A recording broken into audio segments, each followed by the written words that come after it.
চারিত্রিক অবস্থা। মরুচারী আরবদের মধ্যে নীতিনৈতিকতা ও চরিত্রের ক্ষেত্রে সম্পূর্ণ বিপরীতমুখী দুইটা ধারার বিকাশ লাভ করত। একদিকে লক্ষ্য করা যায় জুয়া, মদ্যপান, ব্যভিচার, হিংসা, বিদ্বেষ, হানাহানি, হত্যা, প্রতিহিংসা পরায়ণতা ইত্যাদি জঘন্য মানবতার ক্রিয়াকলাপ। আবার অন্যদিকে খেয়াল করলে দেখা যায় দয়া, দাক্ষিণ্য, উদারতা, অতিথি পরায়ণতা, প্রতিজ্ঞা পালনের দৃঢ়পদসমূহ অন্যান্য উন্নত মানবিক গুণাবলীর সমাহার। তাদের মানবতার ক্রিয়াকলাপ ও আচার-আচরণ ইতিপূর্বে আলোচনা করা হয়েছে। এ পর্যায়ে তাদের বিভিন্ন মানবিক গুণাবলী নিয়ে আমরা আলোচনা করব। দয়া, দাক্ষিণ্য, উদারতা। অন্ধকার যুগের আরবের দয়া দাক্ষিণ্য সম্পর্কিত জনশ্রুতি ছিল সর্বযুগের মানুষের গর্ব মনে করা হতো একটি বিষয়। নীতিনৈতিকতা তারা ভ্রষ্টতার নিম্ন স্তরে নেমে গেলেও দয়া, দাক্ষিণ্য কিংবা বদন্যতা ছিল সমগ্র বিশ্বের শীর্ষস্থানে। বিস্ময়কর ব্যাপার হলো তাদের মধ্যে এ নিয়ে রীতিমতো প্রতিযোগিতা চলত।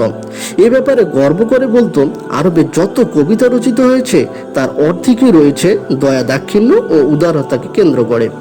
কখনো নিজের প্রশংসা আবার কখনো অন্যের প্রশংসা করে তারা কবিতা রচনা করত। তাদের বদন্যতা বাস্তবিক পক্ষে এতটাই উচ্চমানের ছিল তা মানুষকে বিস্ময়ে অভিভূত করে ফেলত। কেননা কখনো এমনও হতো প্রচণ্ড শীত এবং অভাবের সময় কারো বাড়িতে মেহমান এলো, তখন তার বাড়িতে জীবিকা নির্বাহের অপরিহার্য রূপে প্রয়োজনীয় একটা উট ছাড়া আর কিছুই নেই। এটাই তার শেষ সম্বল ছিল। গৃহস্বামী আতিথেয়তা করার জন্য সেই পশু পর্যন্ত জবেহ করে দিতেন। শুধু তাই নয়, বরং তারা শুধু দয়া উদারতার কারণে মোটা অঙ্কের আর্থিক ক্ষতি স্বীকার করে নিত এবং তা যথারীতি পরিশোধ করেও দিত। এমনকি মানুষের ধ্বংস ও রক্তপাত থেকে রক্ষা করার জন্য অন্যান্য ধনী ও বিশিষ্ট ব্যক্তির উপর নিজের শ্রেষ্ঠত্ব প্রমাণ করে তারা গর্ববোধ করত। এ ধরনের দানশীলতার কারণেই তারা মদ পান করতে গর্ববোধ করত। মদ্যপান প্রকৃতপক্ষে কোনো ভালো কাজ না, কিন্তু তারা যেহেতু মদ পান করার কারণে উদার হতে পারত এবং দান করতে পারত, মদ্যপানে তারা গর্ববোধ করতে পারত, কারণ নেশার ঘরে অর্থ সম্পদ ব্যয় করা মানুষের জন্য সহজ হয়। বিস্ময়কর ব্যাপার হলো উপরোক্ত কারণে তারা মদ তৈরির উপকরণ আঙ্গুর গাছকে করম তথা দয়া ও মদকে বিন্তুল করম তথা দয়ার কন্যা বলে অভিহিত করত। জাহিলি যুগের কবিদের কবিতার প্রতি দৃষ্টিপাত করলেই বোঝা যায় তারা গর্ব প্রকাশে খুব মনোযোগী ছিলেন। আনতারা ইবনে সাদ্দাত আবসি তার রচিত মোয়াল্লাই কবিতায় লিখেছেন, দুপুরের প্রখর রোদ কমে যাওয়ার পর আমি একটি কারুকার্য খচিত পিত রঙের পাত্র থেকে মদ পান করলাম। যখন আমি মদ্যপান করি তখন আমার অর্থ সম্পদ দান করে ফেলি, কিন্তু তখনও আমি নিজের ইজ্জত আব্রু সম্পর্কে সচেতন থাকি, তাতে কোনো দাগ লাগতে দিই না। জ্ঞান ফিরে আসার পরও আমি দানশীলতার কোনো কৃপণতা করি না। আমার চারিত্রিক সৌন্দর্য ও দয়ার ব্যাপারে তোমাদের আর কি বলবো, সেটা তো তোমাদের কারো অজানা নয়। দানশীলতার কারণে আরবের লোকেরা জুয়া খেলত। তারা জুয়াকে দানশীলতার একটা পথ মনে করত, কারণ জুয়া খেলার পর জুয়ারিরা নিজেদের লভ্যাংশ থেকে গরিব দুঃখীর মাঝে দান করে দিত। এ কারণেই তো পবিত্র কুরআনের মদ এবং জুয়ার উপকরণের কথা অস্বীকার করা হয়নি, বরং বলা হয়েছে এ দুটোর উপকারের তুলনায় অপকারটা বেশি। আল্লাহ পাক কুরআনে ইরশাদ করেছেন, লোকে আপনাকে মদ ও জুয়া সম্পর্কে জিজ্ঞাসা করে, আপনি উত্তরে বলুন উভয়ের মধ্যেই রয়েছে মহাপাপ, তবে এগুলোর মাঝে উপকারও রয়েছে, কিন্তু উপকারের তুলনায় অপকারটাই বেশি। সূরা আল বাকারা আয়াত নম্বর 219। অঙ্গীকার পালন। আরবের লোকেরা অঙ্গীকার পালনে ধর্মের অন্যতম অবশ্য পালনীয় অংশ মনে করত। অঙ্গীকার পালনে তারা জানমালের ক্ষতিকেও তুচ্ছ মনে করত।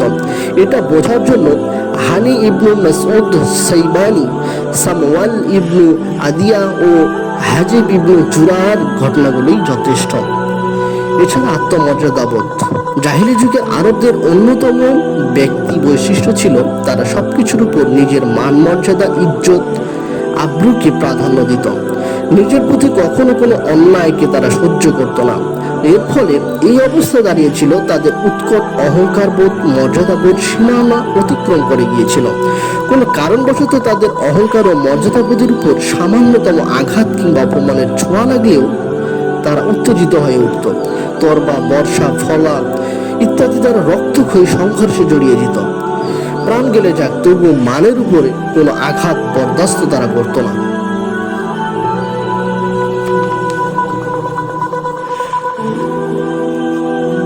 চতুর্থত, সংকল্প বাস্তবায়ন। তাদের আরেকটি বৈশিষ্ট্য ছিল কোনো কাজ করার ব্যাপারে প্রতিজ্ঞা করলে তা করা থেকে কিছুতেই সরে যেত না, কোনো বাধাই মানত না। জীবন বিপন্নকর হলেও নিজ প্রতিজ্ঞা বাস্তবায়ন করত। পঞ্চমত, ভদ্রতা, ধৈর্য ও ভাব গাম্ভীর্য। ভদ্রতা, সৃষ্ট সৌন্দর্য, ধৈর্য, গাম্ভীর্য আরবদের নিকট খুবই প্রিয় ছিল। এ সকল মানবিক গুণাবলীকে কখনোই তারা ছোট করে দেখত না, কিন্তু তাদের উগ্র স্বভাব, উৎকট অহংকার ও প্রতিহিংসা পরায়ণতার কারণে খুব কম সময়ে তারা সকল ভালো গুণ বাস্তবায়ন করতে পারত। এবং সর্বশেষ রয়েছে সরলতা এবং অনাড়ম্বরতা। ইসলাম পূর্ব আরবের সাংস্কৃতিক ধারা থেকে আমরা জানতে পারি তাদের জীবনযাত্রা ছিল অত্যন্ত সহজ সরল ও অনাড়ম্বর। তাদের চিন্তা চেতনার মধ্যে ঘোর প্যাচ কিংবা জটিলতার লেশমাত্র থাকত না। উদার, উন্মুক্ত, অগ্নিখরা মরু প্রকৃতির মতোই তাদের মন ছিল উদার ও উন্মুক্ত, তবে মেজাজ ছিল তীক্ষ্ণ। আমরা মনে করি জাজিরাতুল আরবের সাথে সমগ্র বিশ্বের যে ধরনের ভৌগোলিক অবস্থান ছিল, সেটা ছাড়াও উল্লিখিত চারিত্রিক গুণাবলীও তাদের মানব জাতির নেতৃত্ব ও নবুয়তের জন্য মনোনীত করা হয়েছিল। এসব গুণাবলীর কারণে যদিও তারা হঠাৎ ধৈর্যহারা হয়ে অস্থিতিশীল পরিস্থিতি তৈরি করত, তবুও এই কথা তো অস্বীকার করা যাবে না। এসব গুণ ছিল অত্যন্ত প্রশংসনীয় প্রকৃত মানবিক গুণাবলী। সামান্য সংশোধনের পর এসব গুণাবলী মানুষের জন্য মহাকল্যাণকর প্রমাণিত হতে পারত। ইসলাম সেই কাজটি সুচারুরূপে করেছে। সম্ভবত উল্লিখিত চারিত্রিক গুণাবলীর মধ্যে অঙ্গীকার পালনের পর আত্মমর্যাদাবোধ ও প্রতিজ্ঞা পালন ছিল সবচেয়ে মূল্যবান এবং প্রশংসনীয়। এসব চারিত্রিক গুণ ও মানসিক শান্তি ছাড়া বিশৃঙ্খলা, অশান্তি ও অকল্যাণ